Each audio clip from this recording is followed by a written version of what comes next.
सत्ता का जो केंद्र है, सेंटर ऑफ पावर है, वो हमेशा क्या होना चाहिए? एक। यदि सेंटर ऑफ पावर दो हो गए ना, तो कोई भी सिस्टम, कोई भी संगठन, कोई भी ऑर्गेनाइजेशन, कोई भी स्टेट कभी भी ढंग से काम नहीं।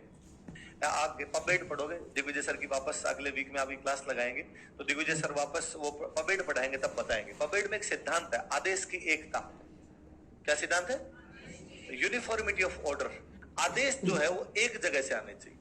आदेश यदि अलग अलग जगह से आने शुरू हो जाते हैं तो कोई भी सिस्टम कभी ढंग से काम, वो भले दिख रहा हो हमें ढंग से काम कर रहा है, लेकिन उसमें कहीं ना कहीं उलझन होगी, कहीं ना कहीं उसके अंदर दिक्कतें आएगी। सिंपल सा एग्जांपल, आप तो आज का राजस्थान उठा के देख लो। 5 साल में गवर्नमेंट यही नहीं तय कर पा रही है कि सेंटर ऑफ पावर एक है, सेंटर ऑफ पावर दो है ना। और सेंटर ऑफ पावर, इसलिए गवर्नमेंट का पूरा ध्यान केवल इस पे कि गवर्नमेंट बच जाए, इसके अलावा गवर्नमेंट कुछ कर ही नहीं पा रही। तो आप नॉर्मल, मैं गांव वालों से जब भी सुनता हूं तो आजकल एक भयंकर शिकायत है कि जो एमएलए है वो भ्रष्टाचार कर रहा है, या एमएलए हमारी बातें नहीं सुनता है।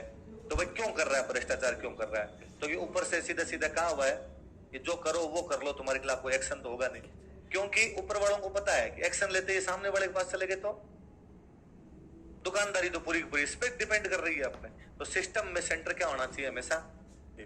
आप अपने पॉलिटी भी पढ़ते हैं तो हम देखते हैं कि भाई शुरुआत में जब हमारा देश बना था तो सिस्टम में सेंटर एक ही है, नेहरू जी।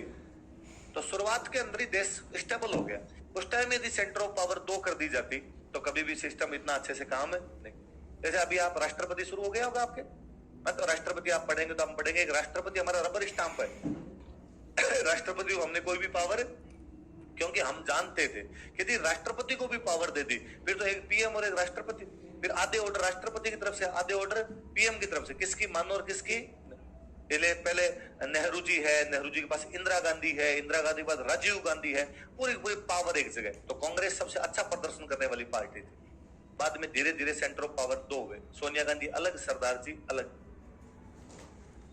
ये सेंटर ऑफ पावर ही तो है। तो आज देख लो क्या हालत है कि यदि देश की सबसे बड़ी राष्ट्रीय पार्टी, देश की सबसे पुरानी राष्ट्रीय पार्टी 3 अंकों तक नहीं पहुंच पा रही है, यदि देश की सबसे बड़ी राष्ट्रीय पार्टी केवल 2 राज्यों में सीमित होकर रह गई है, राजस्थान और छत्तीसगढ़, तो इसके पीछे कोई ना कोई लॉजिक तो होते होंगे।